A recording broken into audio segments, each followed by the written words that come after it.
Since you're talking about people and this mindset, I mean, even I've faced a lot theologically. People have attacked because, like I said, there are sessionists who don't believe in gifts of the Spirit. God uses me in all of those things. I've been attacked.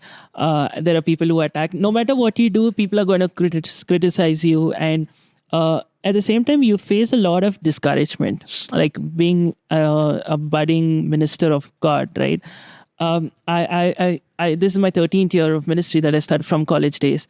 And the truth of the matter is, you would really expect somebody to encourage you and support you. But for the most part, it doesn't happen that way. It's more of discouragement. I still remember there was a time I paid a huge price to go because back in the day, like even from family, it was a huge struggle for me, like a big sacrifice on my part to do the ministry, irrespective of all of that. So I go all the way to this particular place to preach. I had spoken to this pastor the day before and all of that. And he had canceled the meeting and he didn't even have the courtesy to let me know. I'm going and trying to call him. He's not picking up a call. And a mutual friend, where should I park the vehicle? And they said, sorry, the meeting is canceled. Like, I was heartbroken because you just, you're in that place where sometimes one of the most irritating things I've seen, I'm not taking a jibe on any particular person, I'm not criticizing anybody in particular, but I've seen people say, we are here for the next generation. We want to raise the next generation of leaders and we want to support the next generation. But when you actually meet them and say, I'm from the next generation and I'm doing this, let's collaborate, let's do something. They're so cold-faced. And I'm like, there's a night and day difference between what you share on stage that you want to support and raise the next generation. But in reality, there's somebody in front of you, but you're not encouraging them. You're not giving them platform. You're not supporting them. So that can really hit you hard. No, right? John, it's so funny because in my case, right, my pastor from my previous church was actually praying for the, next generation of worshippers to rise or young people to rise and to see a wave of revival and all of these things. And we were their answered prayer. Okay. We were their answered prayer. Okay. Basically, whatever they prayed for, we were their answered prayer. This happened few months before Iconic Worship started. Okay. And even after Iconic Worship started, this is the things they prayed for. So they prayed for revival. They prayed for young worshippers to rise up. They prayed for everything.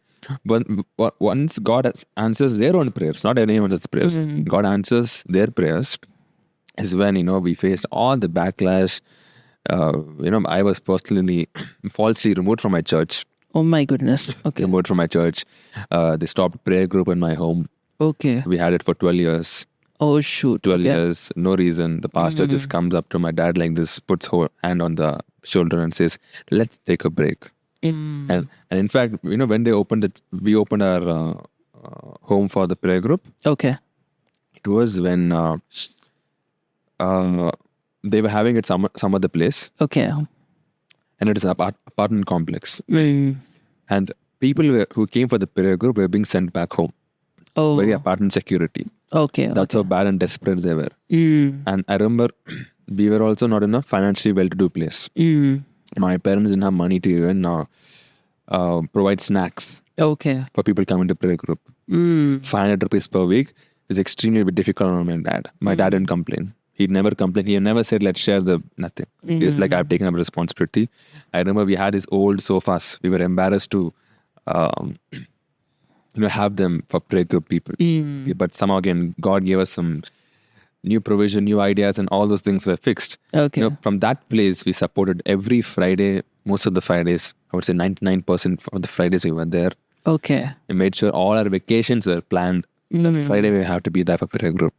Oh. This is how it's planned. And we did, nothing wrong. All we did is follow God's call. And we were removed. My sister serves in the cleaning department of the church. Okay. I remember she, from a very young age, she was shorter than the chair. Okay. When she started the chairs, and she grew taller than the chair. Okay. She was removed. And the worst part is, the way we were removed is over a phone call from a receptionist. Not even like, having a sit down, nothing. And what do you say? The even worse part is, they can't tell that they removed us for Iconic Worship. it looked bad on their part. Yeah. They can't say, oh, they started iconic worship, so we removed. No.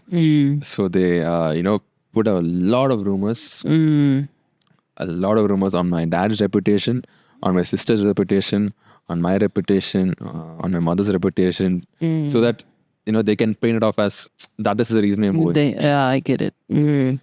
And the worst part is those rumors and those things follow on till today. Oh my goodness. Till today, on my little sister, on my dad, on me, and since it comes from one big pastor in Bangalore, it's okay. They're like, okay, we believe him. Then you are just I get. you're very young. You're very young. So of course, it's very difficult. Of course, a place you thought which was home, which was safe. And worst part is there's one group which believes that, which takes that as granted and goes over there. But the bright side of this is God never leaves us, God never forsakes us. And that's when we had met. I had met Pastor Sammy. Okay. The way he stands for us, the way he supports us, and I'm not even a part of FGG Church. But we had this 21-day fasting prayer, which Pastor Sammy asked us to do. Okay. Because he's mentoring iconic worship. And he's given the basement for almost all the 21 days. Okay. Just come use. He's so happy. And he allowed us to have iconic worship in their church. So while one side is always accusing and trying to bring you down, there's one side of people within the same God's ministry who will be there with you, will support you, and they have no reason to support. Yeah. To be honest, there is no benefit, or there is logically, even in a ministry point of view, there is no benefit. It's just the heart. True. In the first iconic worship, 80% of the musicians were from FGJ Church. Oh, yeah, I met you through them. Yes. 80% were from FGJ Church. And from my church, there were no musicians. Oh, okay. But my church had a problem. FGJ Church, I think they needed a clarification, like what's happening. They informed this is the ministry, blah, blah, blah. And I remember, I think the response from them, from a few of our members is, that is God's ministry. We can't stop it. Only thing is, make sure your commitments are aligned. Right? Once you're committed to the church for that week, if you're rostered for that week, make sure you don't miss out on that. But in fact, one of the reasons why we have practice on Thursdays, we used to have practice on Fridays. The reason we have practice on Thursdays is because most of our musicians are from FGAG and they go to 90 minutes with Jesus. Oh, wow. So I'm like, if there is a church, not causing any trouble, who's accommodative, I want to be accommodative. Yeah. I don't want to make practice on Fridays. You know what? Let's do it on Thursdays. Practice on Thursdays because I want to accommodate you guys. I don't want you to skip your 90 minutes with Jesus. I don't want to skip your church commitment. So we have it on Thursdays. You go to church Friday evenings on to FGG Church. So yeah, that's one.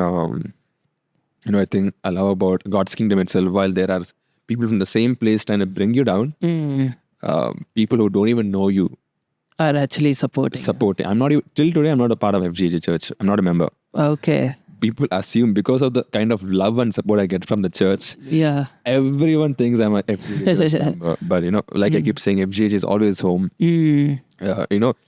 Every other church to get permission, we need to write a lot of letters and stuff like that. I understand. Yes, they have their protocols.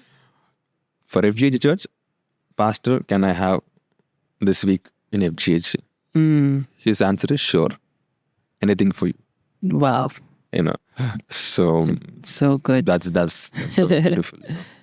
So I was just, as you were saying, I was reminded of how there's this revelation that God gave me about Joseph, right? The cupbearer who he invested in, he was someone within his control, who was within his capacity, but he forgot about him, right? He was within his contact, within his reach, but he forgot about him. Potiphar was also within his reach, but he never cared about him. But we think about Pharaoh, who was beyond his reach. He was not even in his contacts, but he was the one who actually rescued him and took him to the next level of his destiny. So you never know from where help comes from. Absolutely. Even I was reminded, even in Jeremiah, it talks about a moment when the king and the group, they were so angry with Jeremiah, they actually put him in a cistern-like thing and he starts sinking. And the only one who comes and helps him is actually a foreigner. It's not even anybody from the same faith. It's not even anybody from the same nation, but a foreigner of a different faith.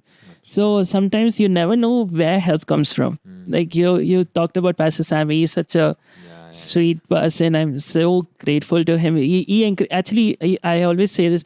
When my ministry was just budding and in the starting stage, I still remember when I was going to organize my first meeting. He gave my first, I think, one of the first offerings to my ministry. Yeah, so I'm always grateful for that. Like, I always remember, like, that's the heart, right? That you can be a pastor of a mega church, but do you have the heart for the one in front of you? And that is so sweet, because this church hurt can really hurt you. Absolutely. And a lot of people go away from God, go away from the things of the Lord because of church hurt. And I think we really need to talk about that aspect, like, and draw in that, you can't just, because for me, I've gone through moments where the people who hurt me the most were actually, sad to say this, but Christians. They said, I have psychiatric problem. They said, I have demon possessed. They said all sorts of things, even 2 weeks ago, I think one of my videos, I think it reached like 30,000 views or something on Instagram, one of those videos. And this particular person was like, and his bio on Instagram says, child of the Most High God, like very, very, like Christian-y. And he's like, oh, you're such a moron. You're something where dropped on your head and you have psychiatric problem. I was like, I mean, a normal person would be so hurt, they may never want to have anything to do with God. And I think that's one of the places where we need to remember. Yeah, so one of the biggest challenges that we face today is the element of church hurt. And so how can we do something to develop or make the culture in the church better, that we don't hurt and chase people away, Especially what I've seen in at least Bangalore culture of churches is they don't encourage collaboration. Everything has to be done under the ministry's name. It's funny enough because the name of their church has to be lifted above the name of Jesus itself. And for example, even at my previous church, I would say that was the major reason. And it is not just me. There are at least so many people who have gone through the same. In fact, after I came out of the church, many people from that church hurt who've been removed because they wanted to, help some other ministry or, work in their own calling for God, had gone through. So they all came to me and they told those things. But what I would say is, if pastors and leaders are very confident about their calling, there won't be any fear about any other people, any other calling. True. Only when you think that, when you're not confident about your own calling, when you're not confident about why God has called you, you might want to artificially hold that calling through these methods, manipulation and methods, stuff like that. And that's one major thing. That's a major thing. I think FGA Church, a lot of people are born, a lot of people are doing ministry. Whenever I talk to someone, they're like, I have this ministry, but I also am a part of this church. So if we can understand that, when Jesus, before he was crucified, he was making a prayer to the Father. And I think that's John chapter 17. And Jesus says, Father, let them be one as you and I are one. It's very intimate, like Jesus and Father are one. So let them be one. Let these people be one as you and I are one. After that, fast forward, we have 45,000 denominations. Yeah. Right? So within the denomination also, within the same denomination church also, there is fight. Yes. Forget within churches. In the same church also, there's so much groups. True. So, I think people just have to be secure. Yes. It is all of church hurt is because of insecure leaders. Once you're insecure, that's when you are you hurt people. True. I think it dates back to bullies. Sorry to use extreme examples, but if you look at bullies in high school, when they hurt other people, it's because they're insecure about something. Yeah. They're struggling with something. They're facing their own insecurities. Yeah. Secure people don't bully anybody. True. It's the insecure ones who bully other people. So similarly, there's bullying in church happening, and it's because of insecure leaders. Yeah. Right. So that's so true about being secure in who you are. Like, if Saul was secure in the fact that he was the first king of Israel, he wouldn't be chasing after David. Right? A lot of people are missing their destiny because they're chasing other things. Right? Like, I think this is something that comes to all of us. Right? Like, even for me, I'll be honest before God. I say this, like, sometimes I struggle, like, oh gosh, God, I'm spending so much of time. Over the years, I've spent so much of time on money into, like, all of my videos. From the beginning, I used to go to the studios and record because I was like, the quality should be good and things like that. And like, God, I'm spending so much time, so much money. I want to start seeing the kind of results that I'm hoping for. You know what I mean? Like, and sometimes it's so tempting to look at somebody else getting like, oh, they just started and they started on their phone and look at them, like going viral. Then I have to come back to the place of, God, keep me secure. Like am I being jealous? Of course I have been jealous. And I always take that jealousy to God. You know what I mean? Like, and I think that's the thing that really makes the difference. Instead of acting like, what, look at me, like if the minute, I still remember, I think there was this moment when I was going to organize some particular meeting, and then I told this pastor friend of mine, and I said, can you post it on your church group? And then he said, go find your own audience. I'm like, I didn't even think in that angle. I'm not trying to poach your audience, you know what I mean? Like, or your congregation. Because I always believe it this way, right?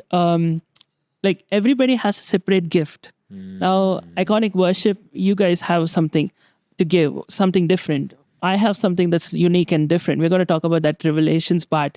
Like if you say, if I always say this, like, if you have headache, you will go and take something like a paracetamol, right?